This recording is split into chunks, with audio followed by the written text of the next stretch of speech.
Hello, and welcome back to another episode of the Talking Ship podcast. Today, I had a chance to talk to Greg Draiss, who has many decades of experience in the independent garden center industry, and he's also an expert on misinformation about plant care. We cover Epsom salt, banana peels, and more, as well as Greg's predictions for the future of horticulture. So without further ado, Mr. Greg Draiss. So the IGC talk group, for the listeners, tell us about it. What do you think? You get a lot of good info? Do you get a lot of good, you learn a lot, you provide a lot, or what?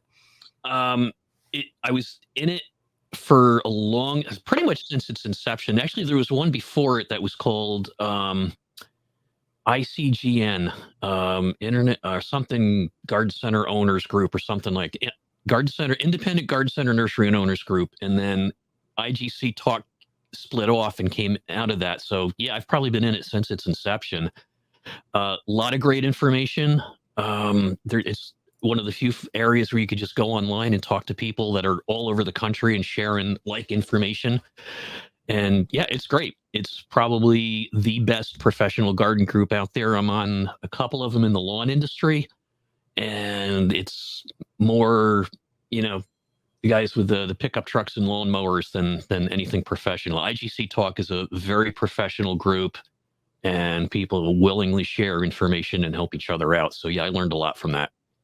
One thing I like about it is there's varying levels of experience in there too, where, there's people that's like, I just bought a garden center and what do I do now? Yeah. And it's really cool to see, like, people will comment and give advice that's, from the heart and compassionate and empathetic to, like, okay, this person is going to need some good advice, because we all have made a million mistakes that if we can learn from each other, we can shave down the amount of those. But you've got guys like Robert Van Kalker. He, I think, comments on, quite a few.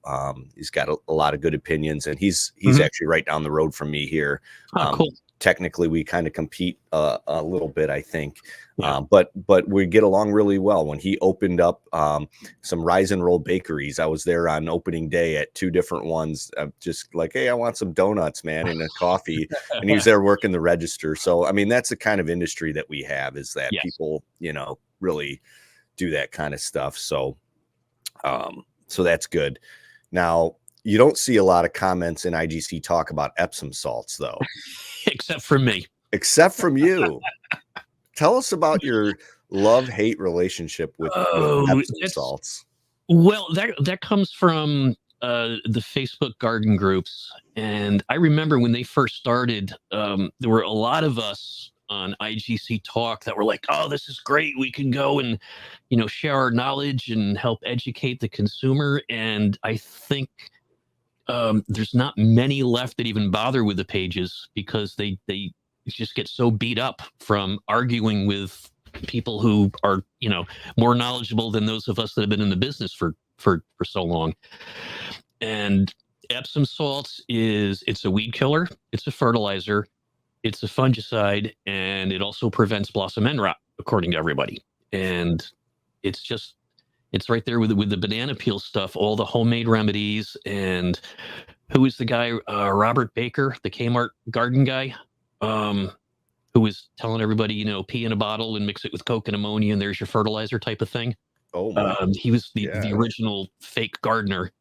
And it's just people, you try to present in a reasonable fashion, nice and calm, that, okay, Epsom salts is magnesium and sulfur. It's a micronutrient. It's not going to make your flowers explode in color. Well, yes, it did. I put it on the 1st of May, and I'm in Michigan, and June 15th, my flowers were big. Nothing to do with the warmer weather. Nothing to do like that. And then I coined the term Epsom salts mafia, as the ones who defend it. And I was going around TikTok one day, and I see this video from Smithtown Gardens, and it turns out he's on the IGC Talk page, and he was talking about, Epsom salts is okay, but it can do this. Too much magnesium can, stop the uptake of calcium, which can actually cause blossom end rot. And he goes, these people are called the Epsom salt mafia. And I said, "Hey, that's my term." He goes, "I know, I got it off of IGC Talk." I said, "Go ahead." So that and banana tea, banana water. Everybody says it's great for roses, and I said, "Only roses?" Well, I only use it on roses. So the thing there is, you soak bananas in water, it extracts the potassium, and it's all these miracle cures. So, and then you get the eggshell bunch. So you got the Epsom salts mafia, the McGilla gorilla crowd, and the Humpty Dumpty gang. Is what I call the three of them. And you do battle with them, and sometimes you can convince them. Other times it's just like, well, it doesn't do any harm. And the reason I think it's got to be pointed out that it's not a be all and end all is you go back to COVID, and how many new gardeners did we have during the 2 or 3 years of COVID? And they're starving for information. And it's easier to go online and Google something, look it up on Instagram, look it up on YouTube, and get into a group and just start absorbing it that way than it is to call your local garden center or find a garden center page with people that really know what they're talking about. And then all this misinformation gets spread around. And there's a lot of pages and groups that are out there that have hundreds of thousands of followers, and some of the admins of the pages are legitimate gardeners, but they're not policing the wrong information. And if you bring it up to their attention, you get thrown out. So I think I've been thrown out of about 20 different garden groups, or banned, because just trying to stick up for the truth. So you're getting the ban hammer for being a truth warrior? Yep, exactly. And there's been a number of people on the IGC Talk group who said, I can't do it anymore. I just can't argue with people who don't want to hear what the actual way to grow tomatoes is. So the ban hammer has struck, yes.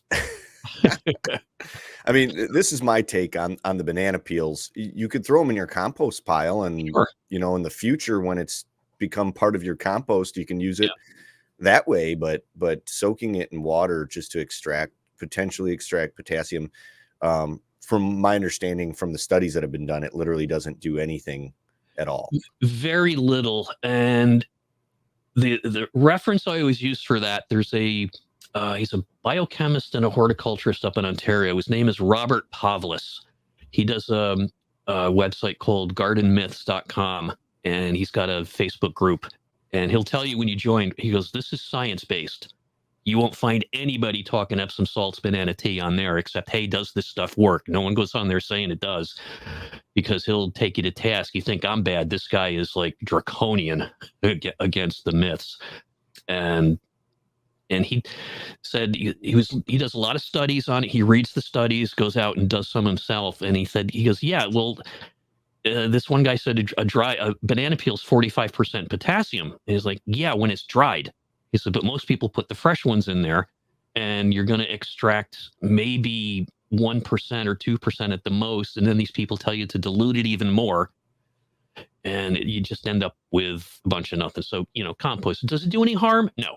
Can it do some harm? Yeah, if that's the only thing you're going to use for fertilizer, and then you figure out it doesn't work, and a new gardener gets ticked off and doesn't come and see us, or comes in and tells us they use banana peels, and we try to recommend a better way, and they get offended and go away.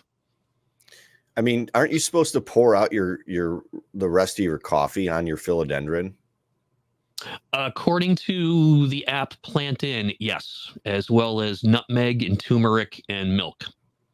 And as you notice, they show the plant that's sick, and then they show the cured plant, which is in a pot several times larger, and the plant is about 4 feet taller. So it's not even the same plant. So, I mean, the smell of rotten milk is not pleasant, and I don't know how that's going to help things. I mean, if you pour milk on something, isn't it? It's just going to stink, isn't it? And it's going to cause. I mean, I would imagine that's going to create more insect issues, and it certainly could. But on powdery mildew, I believe it's a farmer that I was talking to, as well as it's been shown to stop the spread of powdery mildew, but it doesn't do anything about the powdery mildew that's there. And supposedly skim milk is better than whole milk, but you're still wasting milk. You take a gallon of milk that's $4, you're going to spray it on your plant, and what's that going to cost you versus a $10 bottle of, sulfur, or, another Copper. fungicide that's actually going to work, copper. Yeah. Yeah, no, that's right. So, and if I listen to everybody on the internet, it would be, you're better off going to Walmart for your plants. I got that comment last night in a local group, Oh, and really? I was going to print it off and Hmm. hang it on the wall of my office as Yeah. like decor, because it like warmed my heart out, and it said, no offense to any of the people who put these displays together, but you're better off shopping at Walmart or even online. And I was like, no, no, no offense to any of the people who worked hard here, who their paycheck comes from, the purchase of these plants. They're not offended at all, I promise you. So I obviously didn't comment back, but I Yeah. was like, oh, this is cute, how Well, adorable. and remember, uh, with imidacloprid, all the blowback of that because of the bees. Oh And yeah, Home I got Depot, letters. Home Depot used to have on their tags treated with imidacloprid for season-long prevention. But when the blowback started, they still were, or whoever was growing for them was still using it. And it changed to say these plants are treated to resist insects for the entire growing season, but they were still using imidacloprid. Hmm. Well, That they're just moving away, all right? Are the growers, and I don't know, maybe that it's like a short-term thing, and then after that it's forgotten about, then they go back to it. But I was my understanding they're moving away from neonicotinoids, if I pronounce that word correctly. Yeah, in New York State, except for professional use, it's now completely outlawed, even for use on indoor plants. So you can't, once your stock is sold out in New York, you can't even buy it anymore for consumer use. It's only for professional use. Yeah. And they're, who knows? I mean, I'm not an arborist, but I do understand that imidacloprid was one of the only ways to prevent and treat emerald ash borer, which was Mhm. causing some havoc to our ecosystem. So I feel like, either way you go, you're gonna there's some issues, right? And Right. obviously the pollinators, getting into it, and bringing it back to their hive. And I know there's some studies there. So I definitely think we need to be mindful and look at Oh, those of things to course. Hmm. protect our Yeah. pollinators. But yeah, it's in the misinformation that's out there, kind of blows my mind. So here's another subject that I want to throw out there. Mhm. And that is, Roundup, the glyphosate. Right. And there's, my understanding is that Scott's, who owns or manufactures Roundup, is no longer putting glyphosate as the active ingredient in Roundup. Have you heard any of this? I have heard about that, and have also seen um, plenty of studies that, I mean, the UN says Roundup is not a carcinogen. So, who are you going to believe? A lot of people think the UN's going to save the world. Other people say it is. I've heard that, but I think one of the kind of a sidebar to that is when Scott started branding their products. We'd be going for this, we'd be going for that, and then they started coming out with Roundup for lawns, which Mm, was basically 2,4-D and Mecaprop or something like that. And then they really confused the customer because Roundup was originally kills everything. Now you've got Roundup for gardens, Roundup for lawns, etc., like that. Um, I haven't checked the packaging, but I've heard that they're not using that anymore, or calling it something different, perhaps. But it's worth looking into. And yeah, I have heard that. yeah, it's just an interesting, because there's all these new, glyphosate free, or Yeah. like maybe more earth friendly weed killers or preventers that Mhm. are popping up on the market. And I'd like to see somebody to do a blind study, Right. with all of them, and see what really works, but also, see the effectiveness, of something that is much more likely to be safe. Mhm. I would personally feel more comfortable eating food that I knew didn't have glyphosate sprayed nearby or in the water. Yeah. But also, I think people that are using Roundup are, spraying it on the cracks of their sidewalk, and they're not like, but then you got the Roundup Ready corn, and Right. Mhm. they're kind of crop dusters are coming in, and that's where I could see. I feel like the agriculture industry might have more of an effect on it than horticulture by far. I certainly think so. And one of the biggest proponents in banning Roundup has no experience in the chemistry of it whatsoever. She's a professor of mathematics at the University of Boston, and just and again, this is Robert Pavlis shows this, and he'll show a lot of the misinformation that she gives, whether or not Roundup's a bad thing. Her whole thing of going after it is a lot of false information. So you could say it's the Robin Hood effect, maybe, but I always rather err on the side of safety or real information than some, mathematics professor telling me what my body chemistry is, because I'm not going to go to my medical doctor to get my taxes done. Yeah, no, that's very interesting, and I had no idea that Mhm. that's how these studies were being done. So, I think we could touch on a lot of controversy here because there's a lot of emotions, and people are afraid to have these discussions, Yeah. and so I applaud you for having that side of the conversation to have people really critically think about these things, Yeah. because the word misinformation is so key these days, and Mhm. in all of the things that we do, and I don't care what side of the aisle someone falls on, the other side is accusing the other side of misinformation. So You bad, me good. yeah.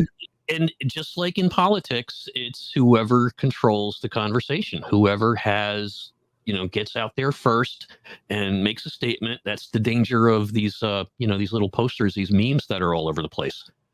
Yeah. And someone will say, well, and blatant information, the earth is flat. And also, oh, and then before you know it, there's 10 million people that think the earth is flat because they read this little thing online, a little poster that showed an airplane going around the globe and actually flying upside down when it gets to Australia, and makes people think that the earth is flat after all. You're doing garden consulting now, right? And some Um, high-end landscape design, is that? yeah, not so much on the landscape design or planting anymore. I got a couple tick diseases a few years ago, and that knocked me on my butt from August until just before Christmas. I was able to function, but I felt like I was going down, pick your interstate out there. Everybody's blowing by at 80 and I'm doing 40. That's what it felt like. And shortly after that, I finally felt better. My daughter comes home from college and gives everybody Omicron first week of January. And that hung on until like March. And again, the same thing. You're driving on the interstate and you're going 40 and you're getting blown by. So I'm like, you know what? I'm in my early 60s. I don't want to get tick disease. It's going to lead to something else. So I just kind of scaled back to mostly lawn maintenance, but I do some consulting and for, weekend houses where we live, on the lake where I live. There's people with $1 million houses that are from the city that don't want to touch them, and I'm not one of those $1 million houses. That's the rich people. The rest of us that live off the lake, we mow their lawns, that type of thing. So yeah, doing that, doing some consulting, photography, and basically fighting the forces of evil on the Facebook garden groups. So where do you see horticulture in 5 years? 5 years. I see a couple of the challenges are, um, again, fighting the misinformation. In 5 years, I see the ones who have it figured out, that are on top of the game, that are watching their inventory and making sure they're getting their turns, as doing very well. I see a lot of, and it's already happening, a lot of seasonal garden centers, which would be mostly plants and a few bags of soil and stuff to go with it, that are going to, in my area, open April 1st and shut down in July. I see a lot of them that'll be nurseries from, again, early spring, and then maybe close down after Christmas, or not even do Christmas, and just, like the long-term pop-ups, I guess you could call it. And again, the ones who are doing well will do well. And 5 years from now, It's hard to say because everything changes so quick. I don't know what AI is going to have to do with it, but the market for educating the consumer is ripe. And I heard one person say that as far as social media, in a couple of years, it's all going to be AI and celebrities, which is going to bring back probably the a good marketing platform on your own website and your own individual Facebook page, because I don't think there's many influencers or AI on Facebook like there is on TikTok, Instagram, and YouTube. So I think it's going to be a return to local community pages and community groups where you can have a significant influence over a small area instead of trying to market to the world. Like TikTok, anybody can get 10,000 viewers, but where are they? You know, if you're on a local Facebook page and it's a community group and they allow local advertising, I think you can really confine and bring that big net closer to home and your market and be dominant. And I think that that's the key, is you have to be known as the expert in your field. And with, you know, not so many garden centers like there used to be on every street corner 30, 40 years ago, that's shouldn't be that hard to do, and just sell better stuff than the box stores, and just do it better. Because you get like some of the big growers for the strange house plants, pick one down in Florida that starts with a C, and Oh, the yeah. big guys. And new thing comes out and you're selling these weird monsteras for $120 for a 4-inch pot, and all of a sudden they show up on Walmart in a 6-inch pot for $19.99 when they want to flood the market with them. So I think it's staying nimble. I guess the new term is pivoting, and be willing to. And the only way you can do that is to have control of your product. I mean, there's still some huge garden centers out there with tons and tons of inventory. Adams is one of them, but they had the food to drive it. Others that go too deep and too wide and they lose the traffic in the summer, I think it's going to be difficult, because once it gets hot and dry, people aren't going to go unless you have something to bring them in. And I know Sid talks about a third place to go. You've got home, you've got work. Where's that third place to go? And you notice a lot of the regional malls tried that when they started having problems. And all of a sudden, there's big fireplaces and couches every 100 feet in a mall on all the floors, and trying to make it more of a social thing. Malls around here, they're putting in bowling alleys, spas, game rooms, escape rooms like that. And some are even attaching hotels, because look what's happened in the malls. And that's that third place to go. I think Sid is right on with his name for that is, garden centers adding ice cream stands in the summer. And if your ice cream's good, they're going to come in. And whatever that is, give them a reason to come in and spend the day, spend a while, whether it's showing a movie in the greenhouse or a place to sit, a little playground for the kids, like a gigantic sandbox outside, just a sandbox with plastic pails and shovels for kids to play and nothing to get hurt on.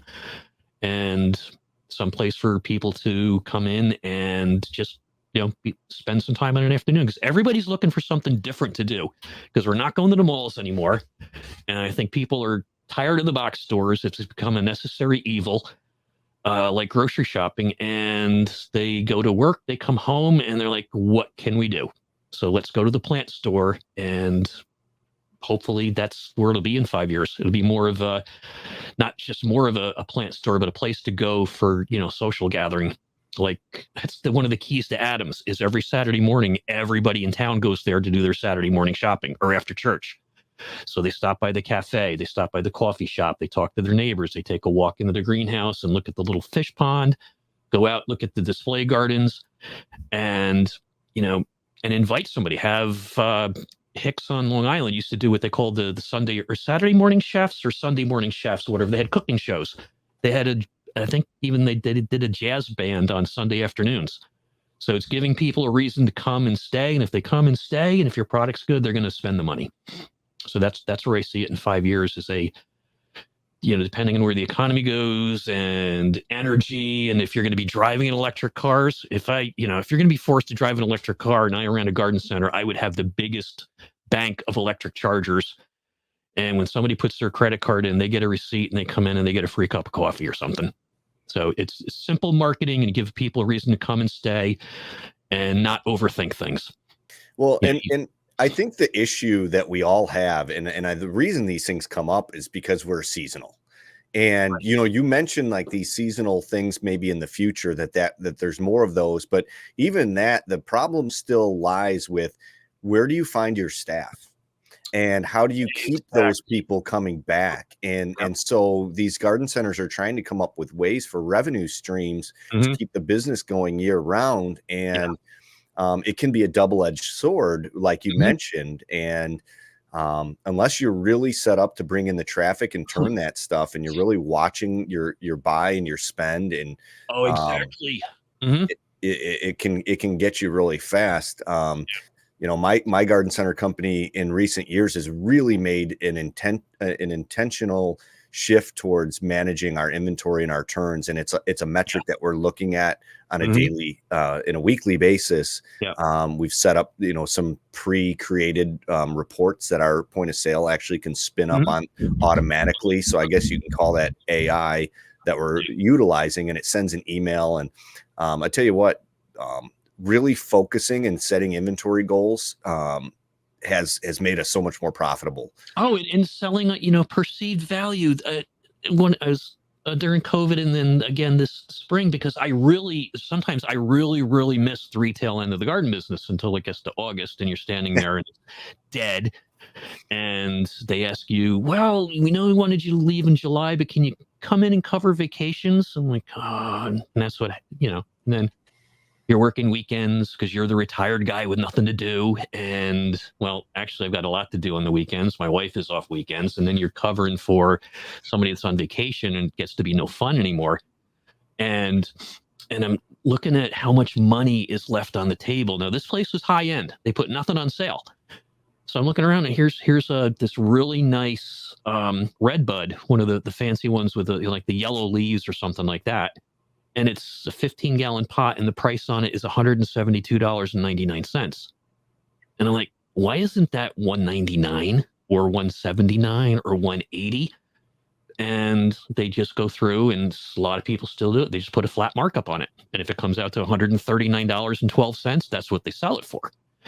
And Sid is really big on that. He's like, yeah, no. He goes, um, if it's 129, it should be 140 or 135, because once you get above a certain price point, just because it's $200 instead of 194, no one's going to, except somebody who's a real skinflint, is going to walk away from it because it's $5 more than what they want to pay when they don't know what the price should be in the first place.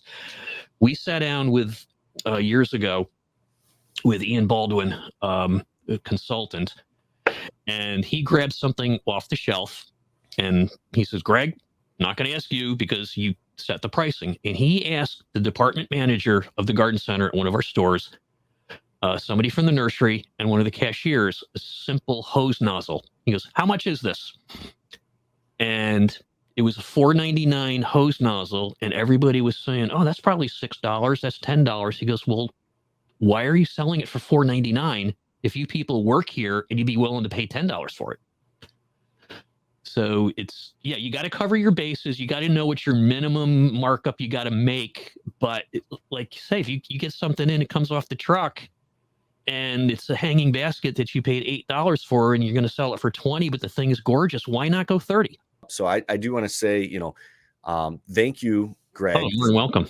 It's a pleasure. for being on. I appreciate you taking the time. I know that your opinions are excellent, and it's well needed. We need your point of view, and people that aren't afraid to speak up on misinformation, and also just the advice and insights that you provide to the industry is very needed, and a perspective that is helps round out the conversation on Sure. a lot of different subjects. And your experience is invaluable. I've gotten a page and a half of notes here just from our conversation today.